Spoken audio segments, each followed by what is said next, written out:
O tabernáculo. O tabernáculo deveria fornecer um lugar onde Deus pudesse habitar entre o seu povo.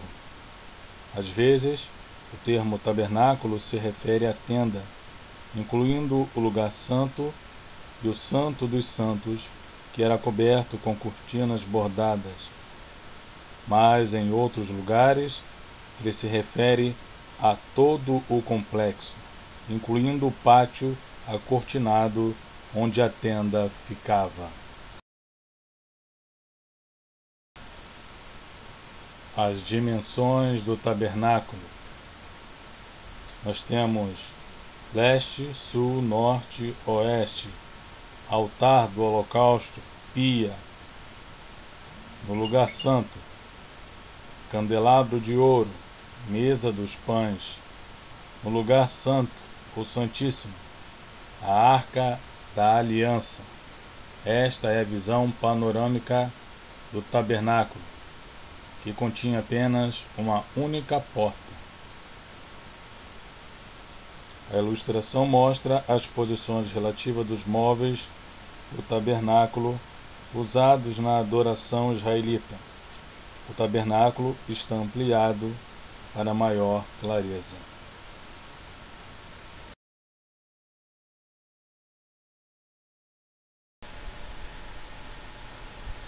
A direção do tabernáculo deveria ter uma única porta voltada para o oriente ou leste, isto é, a direção do nascer do sol, lembrando que, ao amanhecer, os hebreus poderiam ter a certeza de que as misericórdias do Senhor estavam sendo renovadas, e este nascer do sol tipificava o sol da justiça, que é Cristo, como diz Malaquias 4, versículo 5.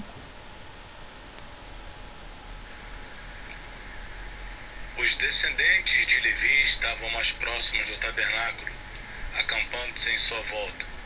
O número total de levitas, homens, contados a partir de um mês de vida, somava 22.000, de acordo com Números 3:39. Moisés, Arão, responsável pelo sacerdócio, e suas respectivas famílias acampavam bem à entrada do tabernáculo.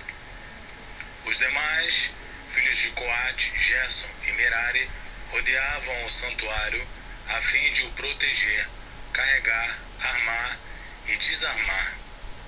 Números 3:21-39. A advertência era clara: o estranho que se aproximar morrerá. Números 3:38.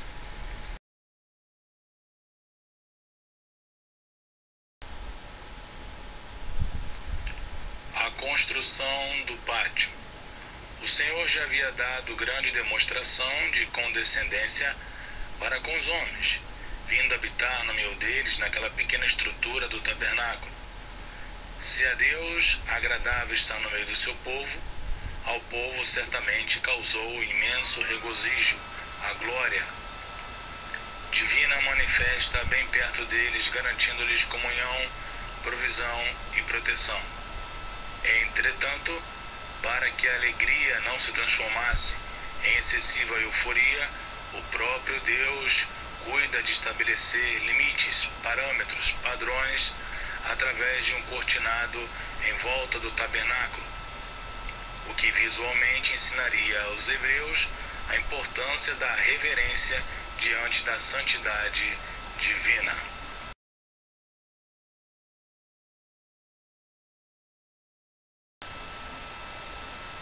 Os móveis do pátio. Primeiro, o altar do holocausto. Êxodo 27, 1-8. Esse altar servia para sacrifício de animais. Eram oferecidos nesse altar, localizado no pátio em frente ao tabernáculo. Os 4 cantos do altar eram aspergidos com o sangue do sacrifício.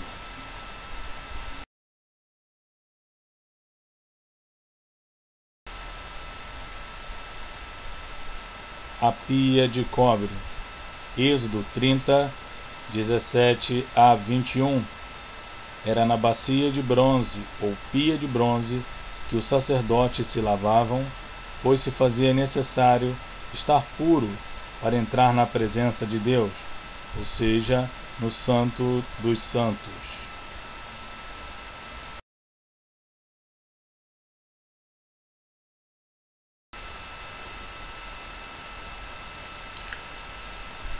Colunas, cortinas e varais. O cortinado que cercava o tabernáculo era de linho fino, possivelmente de cor branca, e sustentado por 60 colunas, ao que tudo sugere feitas de madeira de acácia ou cetim e revestidas de bronze. Todas essas colunas estavam firmadas em bases de bronze. Haviam ainda ganchos ou colchetes de prata que ostentavam as cortinas do tabernáculo, além de capitéis ou faixas que ornamentavam essas cortinas. Os pregos, que garantiam a firmeza e sustentação das colunas, eram igualmente feitas de bronze, como diz em Êxodo 27, 19. Não havia nada de ouro no pátio, mas apenas no interior do tabernáculo, onde não havia nada em bronze ou cobre. Em outras palavras, os metais de menor valor estão no exterior, ao passo que os metais mais valiosos estão no interior. Assim é a nossa relação com Deus. Quanto mais distante estamos, menos de seus tesouros conhecemos. Nossa riqueza espiritual aumenta na medida em que adentramos a sua presença. Considerando o peso total que foi usado para toda a construção, teríamos algo em torno de 2.400 kg de bronze, 3.400 kg de prata, 1.300 kg de ouro, riquezas estas que os hebreus obtiveram, tanto por ocasião de sua fuga do Egito, como dos despojos tomados na vitória contra os amalequitas, como dizem Êxodo 12, 12 a 36 e Êxodo 17, 8 a 15. As cores da cortina.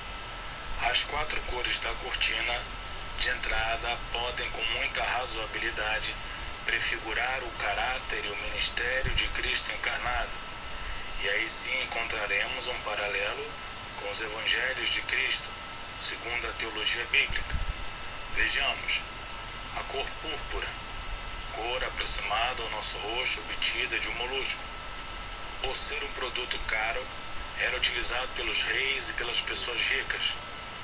Por se relacionar com a realeza, a púrpura aponta para o Cristo Rei, conforme o tema central do Evangelho de Mateus, dirigido aos judeus para apresentar Jesus como filho de Davi, em Mateus 1, verso 1, Mateus 9, verso 27 e Mateus 12, 23, legítimo rei de Israel.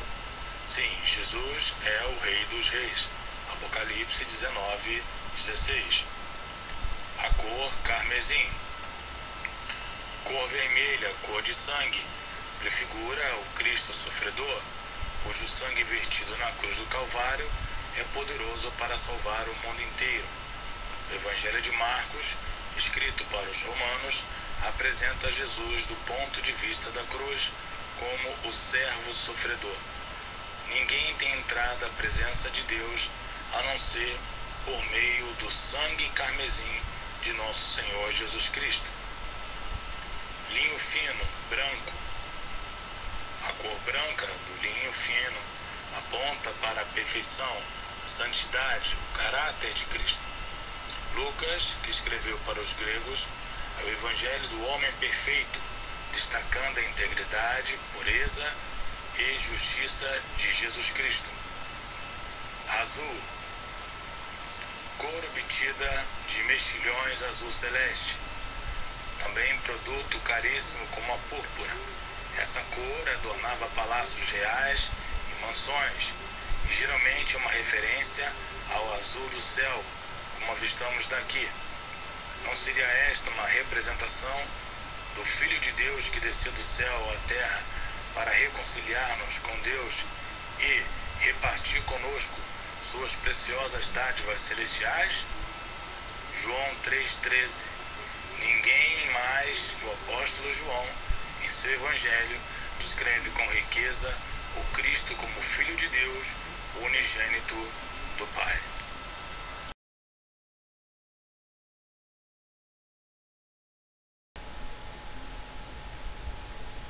Mesa dos pães da proposição, ou mesa dos pães da presença. Êxodo 25, 23 a 30. Era sobre a mesa que as ofertas eram colocadas. Sempre na presença de Deus, sobre a mesa estavam os 12 pães da presença, representando as 12 tribos de Israel.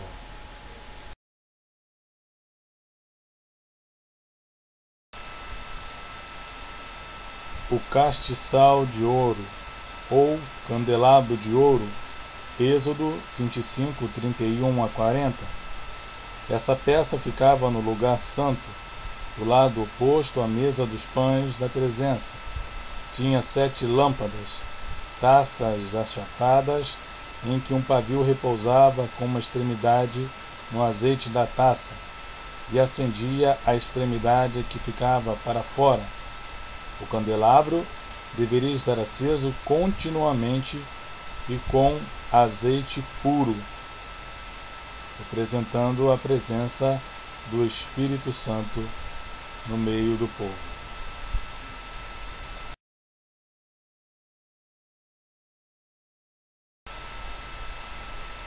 O altar de incenso. Êxodo 30, 1 a 10. O altar do incenso dentro do tabernáculo era bem menor que o altar dos holocaustos fora dele. O incenso queimado sobre o altar tinha um aroma adocicado e fazia mediação entre o povo de Israel e Deus. O sacerdote queimava incenso, fazendo assim a mediação.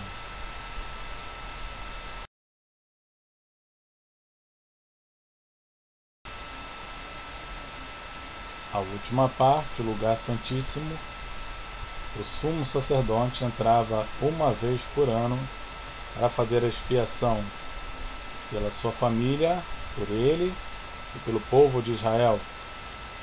Isso está registrado em Levítico 16. O nome do dia era Yom Kippur. E só o sumo sacerdote tinha direito a entrar e fazer a expiação. E entrava com o sangue do bode expiatório, que era aspergido 7 vezes sobre a tampa do propiciatório, para fazer assim a expiação, a cobertura dos pecados do povo de Israel e de sua família.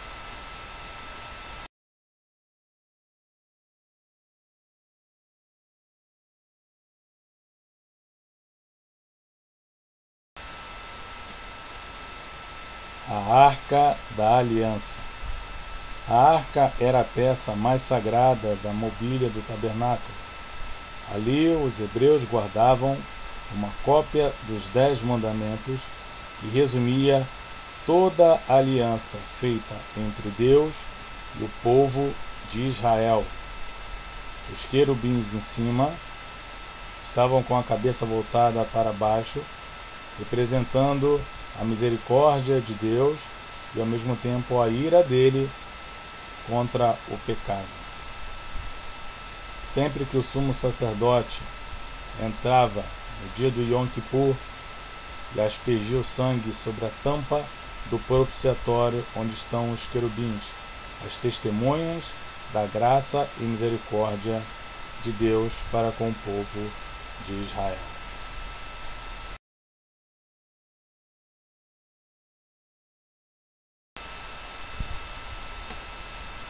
O tabernáculo era a presença de Deus no meio do seu povo.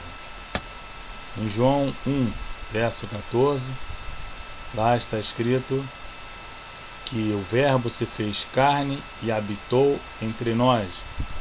A palavra habitar ali significa tabernacular, ou seja, Jesus tabernaculou no meio do seu povo. Por isso seu nome é Emanuel, que significa Deus conosco. Todas as peças do tabernáculo apontam para Cristo. Uma só porta voltada para o Oriente. O sol, Malaquias 4:5, diz o sol da justiça. Em João 14:6, lá está escrito que Jesus é o caminho, a verdade e a vida. Ninguém vai ao Pai senão por Ele. Também diz em João 10:9, que Ele é a porta. Quem entrar por Ele entrará, sairá e achará pastagem. Então, há um único caminho para a presença de Deus, e esse é Jesus Cristo. Em segundo lugar, você tem o altar de holocausto. Para chegar à presença de Deus, você precisa receber o sacrifício de Cristo, o sacrifício do Cordeiro. Percebam que há 4 chifres no altar de holocaustos. O sangue do animal era passado nas 4 pontas. Cristo, na cruz do Calvário, foi perfurado em 4 pontas. Na cabeça pela coroa de espinhos, nas mãos e nos calcanhares, em 4 partes, indicando que, para chegar à presença de Deus, é necessário primeiro receber o sacrifício de Cristo, ou seja, a justificação. Em segundo lugar, você agora precisa passar pela pia, que representa o batismo. Em Marcos 16:15 está escrito: quem crê e for batizado será salvo, quem não crê será condenado. E lá em Mateus 28:19 diz: ide e ensinai a todas as nações, batizando-os em nome do Pai, do Filho e do Espírito Santo, representando igualdade. Depois do batismo, se entra no lugar santo. E ali você tem o candelabro de ouro, que representa Jesus, João 8:12, como a luz do mundo. E em João 6:35, João 6:41, diz que Jesus é o pão vivo que desceu do céu. Diz que Jesus é o pão da vida. O altar de incenso, que era a mediação, você vê em João 17, quando Cristo faz a oração pela proteção dos discípulos e até mesmo por aqueles que futuramente iriam crer nele. Cristo então está em todas as partes do tabernáculo, principalmente sobre o altar, no caso a Arca da Aliança, o lugar santíssimo, onde ele entrou uma vez só, não com sangue de bodes ou de touros, mas com seu próprio sangue, e aperfeiçoou para sempre todos aqueles que o recebem como Salvador. A arca representava a presença de Deus. Em Mateus 28:20, Jesus diz: eis que estou convosco todos os dias, até a consumação do século. Todo o tabernáculo aponta para Jesus, que futuramente viria tabernacular no meio do povo de Israel, trazer salvação e acabar com os sacrifícios que para nada serviam, a não ser para cobrirem os pecados. É muito importante ler o tabernáculo, estudar sobre o tabernáculo e ler nele a pessoa de Cristo, como as cores, o carmesim, o Evangelho de Mateus, Jesus como rei. Vamos ver o vermelho, Marcos, que apresenta Jesus como servo sofredor, que deu sua vida para nos salvar. Depois você tem o branco, que Lucas trata como o homem perfeito, e o azul, que vem do céu, Jesus, que desceu do céu para cumprir a vontade do Pai. Então nós temos as peças do tabernáculo, e a tipologia dele para o tabernáculo. Jesus está em toda a Bíblia, de Gênesis a Apocalipse. O que precisamos fazer é pedir a orientação do Espírito Santo e estudarmos juntos cada mobília, cada parte do tabernáculo. Que Deus nos abençoe grandemente. Em nome de Jesus.